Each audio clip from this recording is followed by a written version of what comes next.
VCE, vous informer et vous donner la parole. Bonjour Chaville, il est 8h, vous êtes sur Radio VCE comme tous les lundis matins, une émission qui parle de Chaville et de son actualité. Si vous souhaitez prendre le micro, intervenir dans une des chroniques de l'émission, Alain, Diane, Jean-Aubert ou Monique se feront un plaisir de vous inviter ici au studio de Radio VCE. Les titres de la semaine, la petite boutique, c'est la ressourcerie de Chaville. Monique vous dit tout sur ce concept de consommation responsable et géré par l'association Espace. C'est le printemps et comme tous les ans, c'est la période de migration des crapauds et notamment à Chaville sur la route Morte-Bouteille. Une belle occasion pour Jean-Aubert de nous faire découvrir un système de traversée sécurisé de plus en plus répandu, le crapauduc. Puis Alain va vous parler de cinéma et plus particulièrement le cinéma asiatique dont il est friand. Et pour terminer, Agnès Delcourt, c'est l'invitée de la semaine dans la chronique À portée de parole. Agnès nous présentera son association chavilloise de théâtre, La Filiade. Tout de suite, la chronique Dossier du quotidien.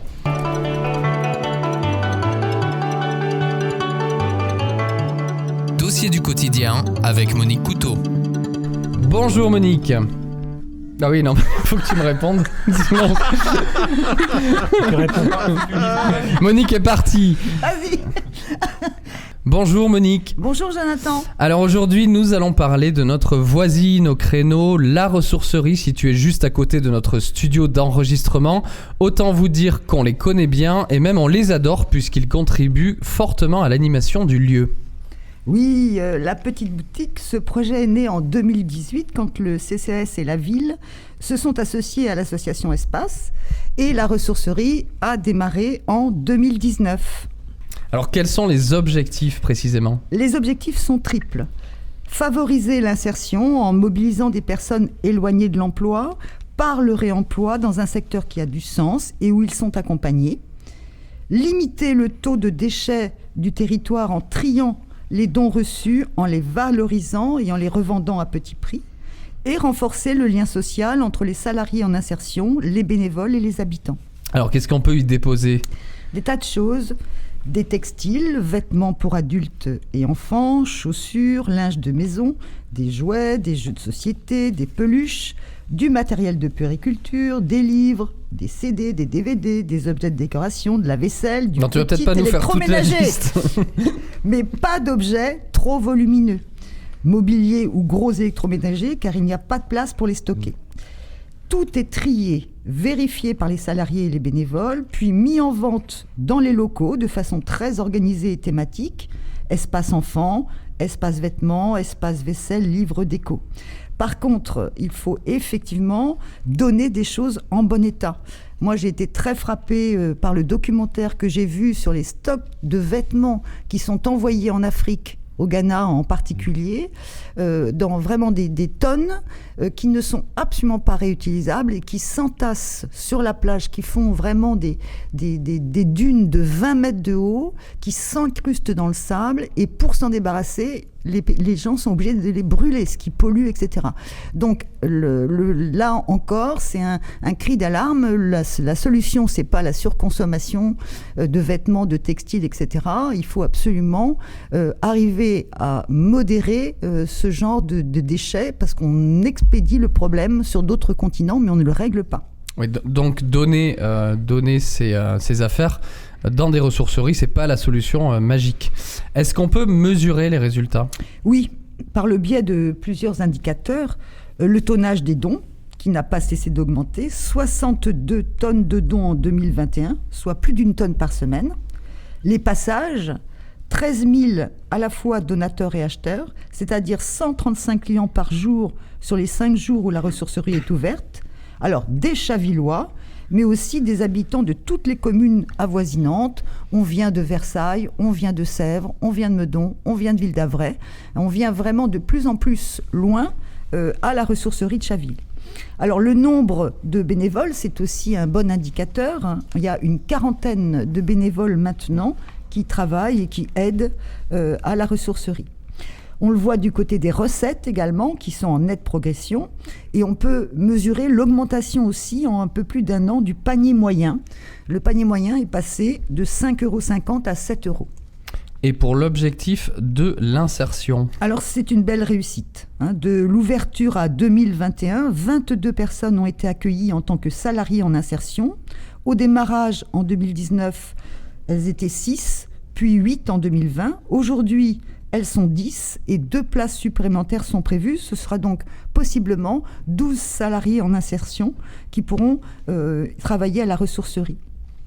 Il faut dire que cette ressourcerie, elle a su bien rebondir après la période de confinement où elle a été fermée près de 3 mois, ce qui a été très difficile pour ses salariés et pour tout le monde en général.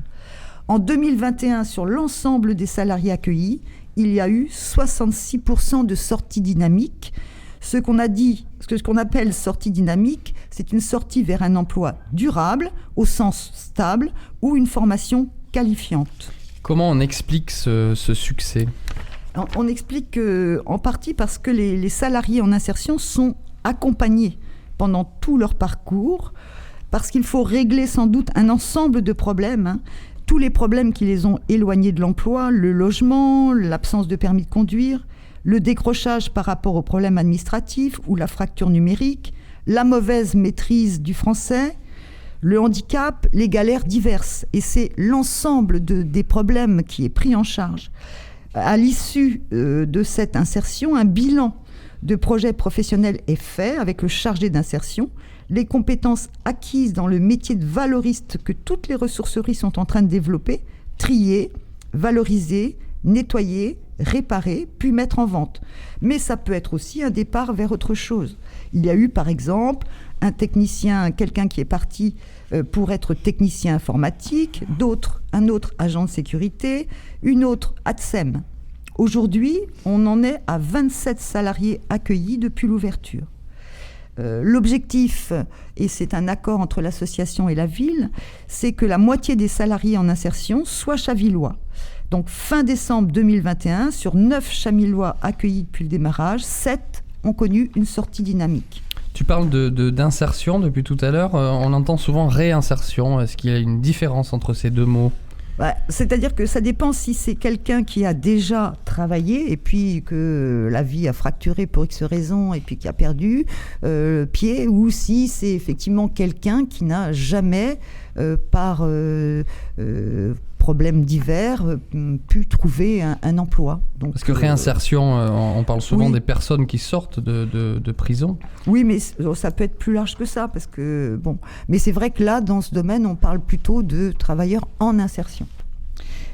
Juste un détail aussi, c'est que la ressourcerie, au fil du temps, a diversifié ses activités. Elle propose des journées de vente spéciales qui sont annoncées par des flyers un petit peu partout, une journée électro, une journée électro-hi-fi, une journée livre et cinéma, une journée vêtements de marque, et puis elle ouvre depuis quelque temps des ateliers pour faire ensemble un certain nombre de choses, et donc qui sont ouverts aux familles et au public. Elle se lance aussi dans la campagne Zéro déchet. Voilà, donc c'est une façon, tout ça, de faire se rencontrer différents publics. Et déjà, très franchement, la rencontre entre les bénévoles, les salariés et les acheteurs et les donneurs, c'est quelque chose qui fonctionne bien. L'ambiance est excellente dans cet espace. Et ça fait partie aussi de la réussite, de retrouver des liens sociaux chaleureux et encourageants. Merci Monique. Nous vous invitons à explorer les étagères de la petite boutique au créneau pour dénicher des objets d'occasion ou pour déposer vos objets. Les horaires d'ouverture tous les mercredis et samedis de 10h30 à 13h et de 14h à 18h30, et pour donner tous les samedis de 10h30 à 13h et de 14h à 18h30. Tout de suite, la chronique qui parle d'écologie avec Jean Aubert.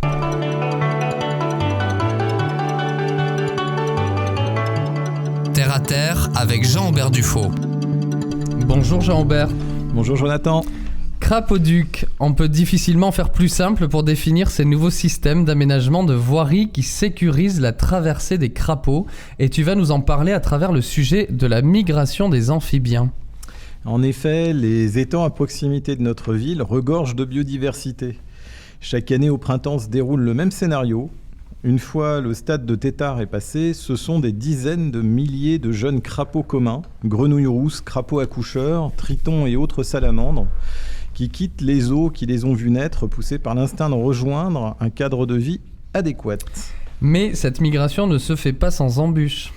Effectivement, nos petits amis vont devoir se frayer un chemin jusqu'à leur futur lieu de vie, en évitant de croiser toute une foule de prédateurs qui les attendent de pied ferme. Hérons, corneilles, renards, fouines, ainsi que nos chats domestiques se sont préparés tout l'hiver à l'arrivée de cette manne providentielle. Les crapauds communs, qui sont aussi parmi les plus prolifiques, paieront probablement le plus lourd tribut. Bon nombre d'entre eux disparaîtront sous les pneus de nos voitures la nuit, ainsi que sous nos pas dans les parcs et jardins si nous n'y prêtons guère attention. En effet, à ce stade, leur taille ne dépasse pas 1 centimètre. C'est un vrai cauchemar pour ces petits animaux. Ne peut-on pas faire quelque chose pour les aider ? Alors, beaucoup de choses ont été entreprises ces dernières années et on ne peut que saluer ces initiatives locales. Désormais, ce sont les crapauducs qui fleurissent sous nos routes, qui viennent se substituer à la fermeture de certaines de celles-ci. De véritables passages permettant la traversée en toute sécurité de nos routes de nuit. Ce sont ces fameux crapauducs. Ils permettent aussi à nos petits hérissons et un grand nombre de petits mammifères de se frayer un chemin sous le bitume. Tu citais un peu avant d'autres espèces, dont les tritons et salamandres. Ce sont eux aussi des amphibiens ? Une fois de plus, les apparences sont trompeuses. Bien que tritons et salamandres ressemblent à s'y méprendre à des lézards, ce sont bien de proches cousins des grenouilles. Ils se nourrissent de petits insectes. Cependant, à la différence des autres batraciens, les salamandres, elles, ne pondent pas d'œufs, mais leurs larves passent directement de l'utérus aux os des mares. Tiens, voilà, ça t'apprendra. Les salamandres apprécient C'est à cause de Monique tout ça. Particulièrement l'humidité des forêts. Elle a un jeu de mots avec crapauduc, mais elle veut pas le sortir. Les salamandres apprécient particulièrement l'humidité des vieilles forêts. Un des effets pervers de l'exploitation forestière à des fins commerciales a largement contribué à la disparition progressive de l'espèce. Et cela est bien dommage. Les amphibiens sont donc très vulnérables. Oui, en tout état de cause, il est bon de rappeler que la plupart des amphibiens jouissent d'une protection totale et qu'il n'est pas autorisé de les toucher ni de les transporter, et encore moins d'en faire un élevage, ce à l'exception des grenouilles rousses et vertes, ainsi que de quelques rares espèces envahissantes telles que le crapaud-buffle. La question se pose depuis quelques années devant la diminution rapide des effectifs des grenouilles rousses et vertes afin de leur conférer ce statut de protection. Prêtons aussi une attention particulière aux rigoles de nos parcs et jardins, où se reposent les tritons en ce moment. Ils sont extrêmement vulnérables, leur prélèvement est formellement interdit et rentre dans le cadre de la loi. Les contrevenants encourent entre 1 500 et 9 000 euros d'amende, jusqu'à 3 ans de prison. Donc surveillons alors nos enfants qui ne manqueront pas d'être attirés par ces petites bêtes et pourquoi pas éveiller leur curiosité en leur contant la difficile migration des amphibiens. En tout cas, on ne touche qu'avec les yeux. Merci Jean-Aubert et à très vite. Est-ce qu'on peut aussi parler du fait que la salamandre est historiquement l'un des symboles des blasons de la ville de Chaville ? Donc on est vraiment en train de parler de choses tout à fait concrètes et locales. Absolument, on peut en parler. Il y a certains qui pensent d'ailleurs que ce sont des lézards à chaque fois, à tort, donc ce sont bien des salamandres. Merci d'avoir complété cette chronique, Jonathan Bord. C'est le moment de la chronique art et culture.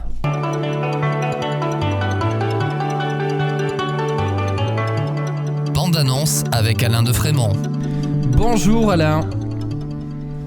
Ah, j'adore quand on me répond pas. Ça, c'est, Bonjour Alain. Bonjour Jonathan. Alors aujourd'hui une chronique cinéma. Eh oui, il m'est difficile de coller à l'actualité cinématographique. C'est la raison pour laquelle je vais vous entraîner aujourd'hui dans ma passion pour les films asiatiques.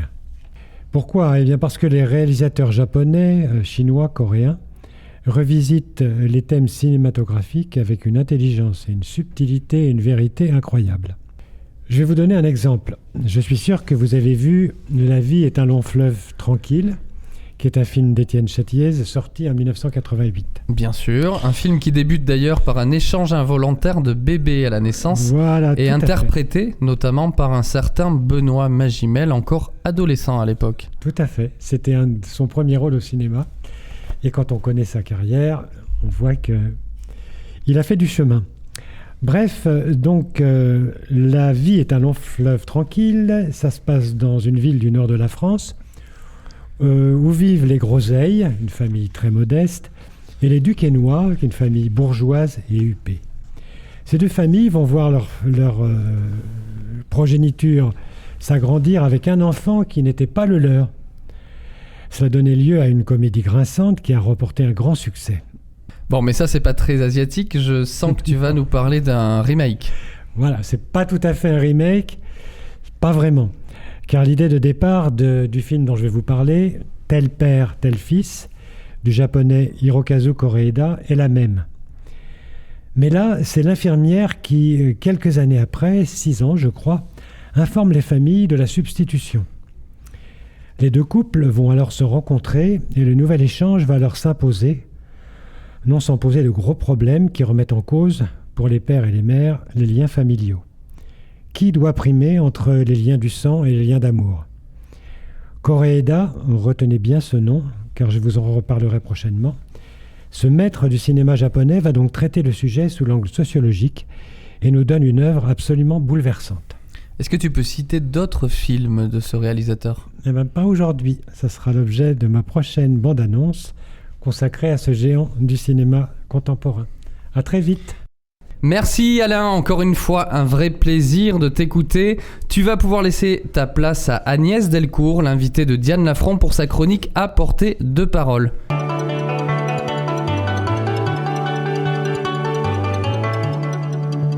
À portée de parole avec Diane Lafront. Bonjour Diane, aujourd'hui une association. Oui, bonjour Jonathan, merci beaucoup pour cette introduction.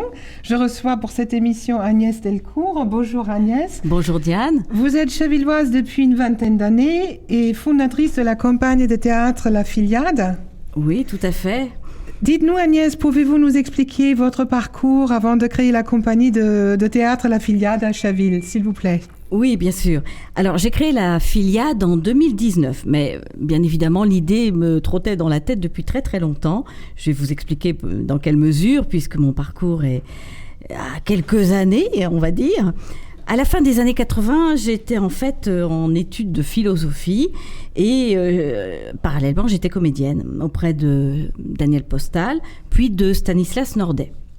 Moi, j'avais créé même à l'époque une première compagnie qui s'appelle Les Héliades et nous avions notamment joué Les Bonnes de Genet au théâtre de la Huchette à Paris.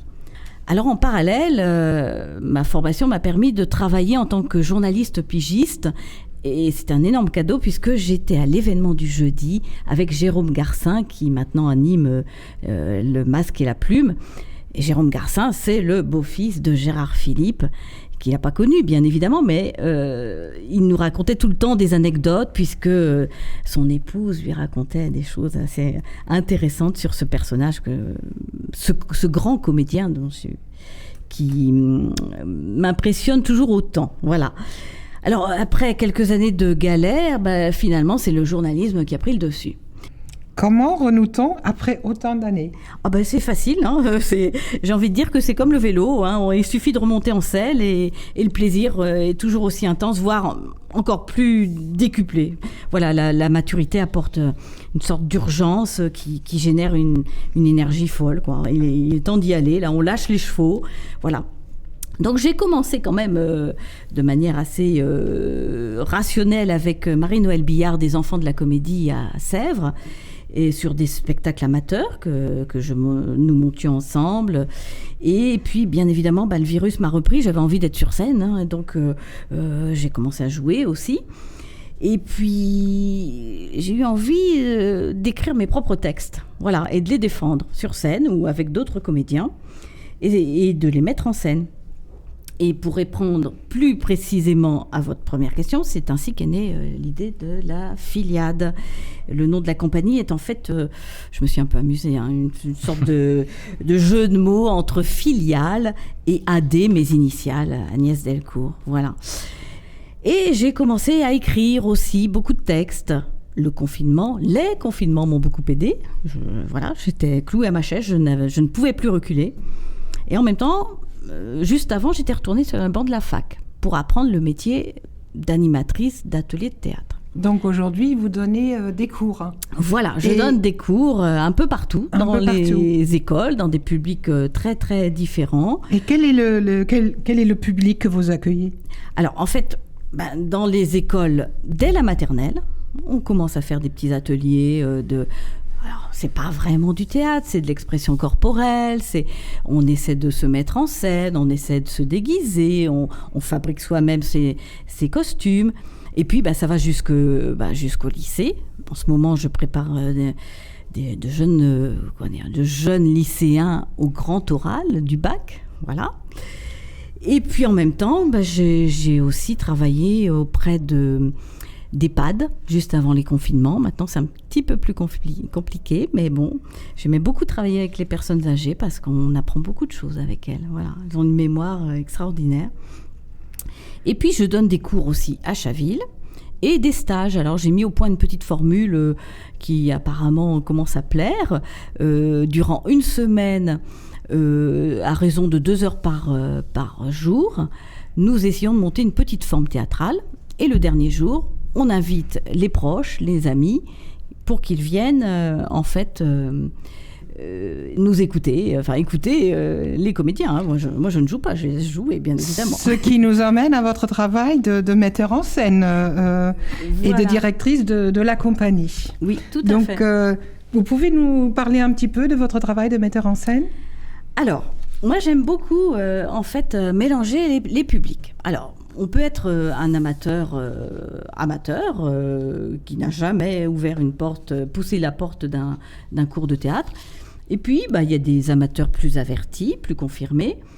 Puis, il y a des comédiens professionnels, surtout des jeunes comédiens. Donc, cette idée de mélanger les comédiens, ça va se concrétiser là très prochainement. Et on en est très, très satisfait dans la compagnie. Avec Clémence LM, la pièce que j'ai écrite donc, sur Louise Michel, qui sera jouée, alors je commence à faire ma pub, bien évidemment, du 14 au 18 septembre au Théâtre, Paris 15e. Venez nombreux, Chavilloises et Chavillois. Voilà. Alors, nous avons hâte de venir vous voir. Voilà. Alors, en fait, il s'agit d'un biopic sur le personnage extrêmement riche de Louise Michel, qui était une femme exceptionnelle, à plein de points de vue, mais souvent, sa vie est réduite à l'épisode de la Commune, alors que c'est une femme qui a connu une enfance particulière, qui s'est engagée toujours, qui a été institutrice, qui a été emprisonnée plusieurs années de suite, qui a été exilée en Nouvelle-Calédonie, etc. Et donc, sa vie de militante est très, très, très riche et pleine de surprises. Donc, la pièce retrace un petit peu tous ces épisodes. Et c'est un personnage plein d'énergie, un peu comme ces femmes très fortes. Oui, je crois que vous avez un petit extrait de quelqu'un qui connaissait bien ce personnage. Oui, justement. Alors, ça, on le sait un peu moins. Victor Hugo aurait eu une relation avec Louise Michel. En tous les cas, il a eu une relation épistolaire durant de très, très nombreuses années. Et sans doute ont-ils eu une relation un peu plus charnelle. Une fille serait née de cette relation. Mais alors, je ne dévoile pas tout parce qu'on en parle un peu plus dans la pièce. Mm-hmm. Et au moment de la Commune, quand Louise Michel est arrêtée, Victor Hugo va la défendre quasiment jusqu'à la fin de sa vie. Et il va lui écrire un magnifique poème qui s'appelle « Viro Maior ». Un homme puissant, mais c'était une femme puissante. Je peux vous lire quelques petits extraits ? S'il vous plaît, je vous en prie. Ayant vu le massacre immense, le combat, le peuple sur sa croix, Paris sur son grabat, la pitié formidable était dans tes paroles. Tu faisais ce que font les grandes âmes folles, et lasse de lutter, de rêver, de souffrir, tu disais « J'ai tué car tu voulais mourir ». Tu montais contre toi, terrible et surhumaine. Je passe quelques petites strophes parce qu'il est très long mais il est très beau. Et ceux qui, comme toi, te savent incapable de tout ce qui n'est pas héroïsme et vertu, qui savent que si Dieu te disait « D'où viens-tu » tu répondrais « Je viens de la nuit où l'on souffre. Dieu, je sors du devoir dont vous faites un gouffre. Ceux qui savent tes vers mystérieux et doux, tes jours, tes nuits, tes soins, tes pleurs donnés à tous, ton oubli de toi-même à secourir les autres, ta parole semblable aux flammes des apôtres. Ceux qui savent le toit sans feu, sans air, sans pain, le lit de sangle avec la table de sapin, ta bonté, ta fierté de femme populaire. L'âpre attendrissement qui dort sous ta colère, ton long regard de haine à tous les inhumains, et les pieds des enfants réchauffés dans tes mains. Ceux-là, femme, devant ta majesté farouche, méditaient, et malgré la mer plie de ta bouche, malgré le maudisseur qui s'acharnant sur toi, te jetait tous les cris indignes de la loi, malgré ta voix fatale et haute qui t'accuse, voyait resplendir l'ange à travers la méduse. Voilà, je crois qu'il l'aimait quand même pas mal. Il admirait sa fougue, son énergie et sa grande générosité, sa bienveillance. Voilà. Merci beaucoup pour cet extrait très, très fort. Et oui, c'est revenons à votre pièce. Et donc, vous disiez tout à l'heure un petit peu ce qu'elle raconte. Mm-hmm. Est-ce que vous avez aussi d'autres spectacles que vous montez ou préparez actuellement ? Oui, bien sûr. Alors, on essaie toujours de préparer plusieurs spectacles en même temps parce qu'après, il faut évidemment aller les vendre, hein, et ça, c'est compliqué. Donc, nous travaillons, alors là, ce sont 4 comédiennes. C'est une pièce qui a été écrite pendant le premier confinement et qui s'appelle « Aux confins ». 4 comédiennes de 3 générations différentes, 2 filles, la mère et la grand-mère. Elles se retrouvent enfermées. C'est pas toujours rigolo, elles n'ont pas grand-chose sous la main, elles s'amusent, elles essaient de construire des jeux entre elles, chacune avec son tempérament bien trempé. Et puis, c'est vrai que parfois, l'enfermement fait que des choses ressurgissent, et notamment certaines rancœurs, et puis peut-être un secret. Alors là, c'est pareil, je n'en dirai pas plus. Donc cette pièce-là sera sans doute montée rapidement, avant la fin de cette année, j'espère. Voilà. D'accord. Quels sont vos autres projets sur la ville de Chaville ? Alors, la ville de Chaville, c'est vrai que nous avons participé à la nuit de la lecture en janvier dernier à la médiathèque où on a proposé une série de petites scénettes, le thème étant les rapports mère-fille. On aimerait prolonger ce type d'intervention et notamment l'ouvrir à tous, parce que moi, il me semble que le théâtre... Voilà, tout le monde devrait avoir accès au théâtre. Donc, moi, je rêve comme ça que ces lectures à voix haute deviennent des rendez-vous réguliers. Voilà, comme un service public qu'on rend à la population chavilloise, par exemple. Pourquoi pas sur la place du marché, de temps en temps, le premier dimanche du mois. Enfin, je lance des idées, hein, voilà. Très bien. Des idées, je n'en manque pas. Donc, voilà, ça pourrait être une manière aussi d'aborder des textes contemporains. Parce que lors de ces lectures en forêt, on a vu arriver des jeunes personnes qui écrivaient aussi et qui nous ont lu des textes formidables. Donc je pense que tout ça, ouais, moi j'ai envie aussi que la filiade soit aussi le moyen de transmettre beaucoup de choses et d'aider, de lancer des liens et pourquoi pas en tisser aussi. Voilà. Donc, je pense que Chaville... Trouver de nouveaux talents aussi. Aussi, trouver de nouveaux talents, tout à fait. Vous avez raison, Diane. Oui, tout à fait, parce que des talents, il y en a. Il y en a, c'est sûr.